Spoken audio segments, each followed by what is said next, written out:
RDR is KU Leuven's institutional research data repository that provides researchers affiliated to the university with a findable, accessible, interoperable, and reusable way to store and publish their finished research data.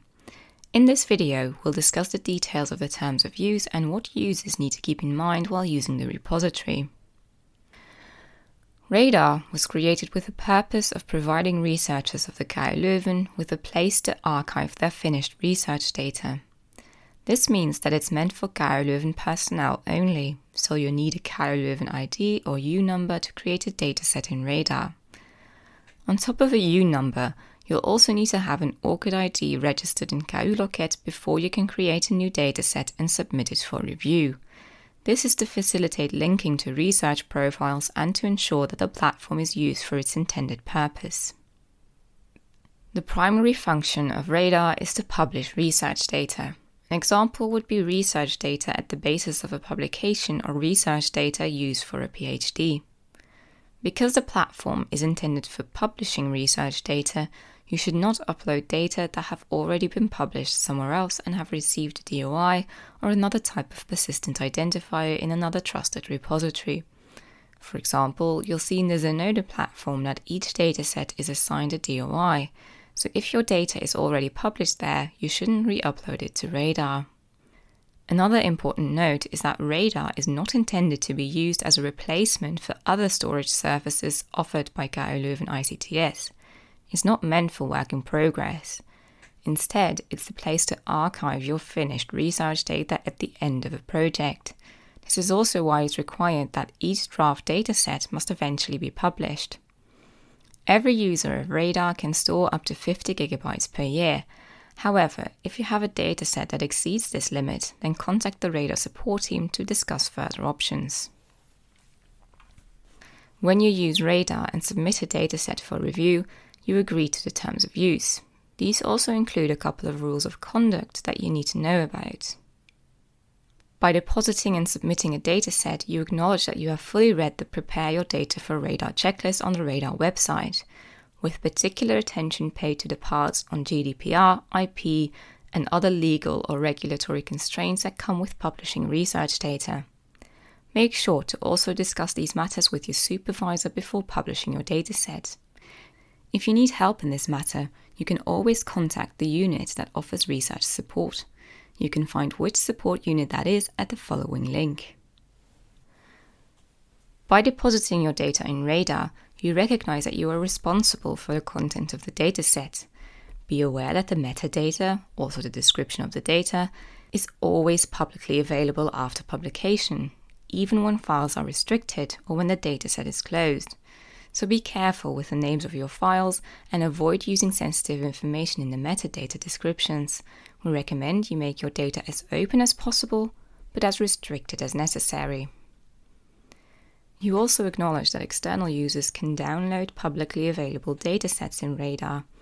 Users will be obliged to take into account the applied license and to accept best practices of data citation, so make sure to select the right license for your data. This will be the guiding principle for other users to know how to handle the research data you published. Once you have published the first version, any changes to the dataset in the files or metadata will result in a new version being created. The old version will also remain available without the changes you made being applied to ensure research integrity. You can find these versions under the Versions tab at the bottom of a dataset page.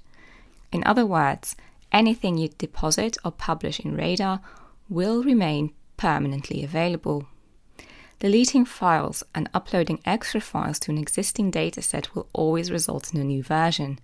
In extreme cases, such as situations to do with privacy conflicts, you can contact the help desk to deaccession a previous version to make said data or files inaccessible. You can also not delete a published dataset. In certain extreme cases, such as situations to do with violations of data protection or intellectual property rights, the dataset can be deaccessioned by contacting the RDR support team. They will then make sure that the data files are no longer openly available. The metadata, however, will still be visible. Only in instances of fraud or in case of a legal obligation to remove your data may the entire dataset be deleted. To replace that dataset, a tombstone page will be provided instead. It's also important to know that the radar reviewers who are employed by KU Leuven will always have access to the metadata and all files, including the restricted ones, even when the dataset is still in draft status. Their role is to ensure that radar is used correctly and that the metadata is accurately supplied for each dataset. And as KU Leuven employees, they are bound by the duty of confidentiality as specified in Article 11 of the Work Rules. In order to comply with the terms of use, you need to ensure GDPR, IP and license compatibility when publishing and distributed software, code or other research data. So if you are uploading data that is based on previously published data, make sure to check that you comply with the terms of use and licensing of these original data. If you were to leave the KU Leuven, you will have the same access rights to published datasets as other external users. This means that you'll have access to all metadata of published datasets and access to all open files. You can then reuse these open files according to the applied license and by following best practices of data citation. Restricted or closed files are accessible according to the terms of access specified. For some datasets, it's possible to request access. This is also why we recommend you to always add your primary investigator or supervisor as a contact person to your dataset. When necessary, you can also send an access request to the radar support team, though it will be difficult to verify your claim to having access rights if there is no other contact person given for a dataset for us to verify that claim with. Now that we've gone through the terms of use of radar, all that's left to do is to read through the Prepare Your Data section on the radar website, and you'll be ready to start using the platform.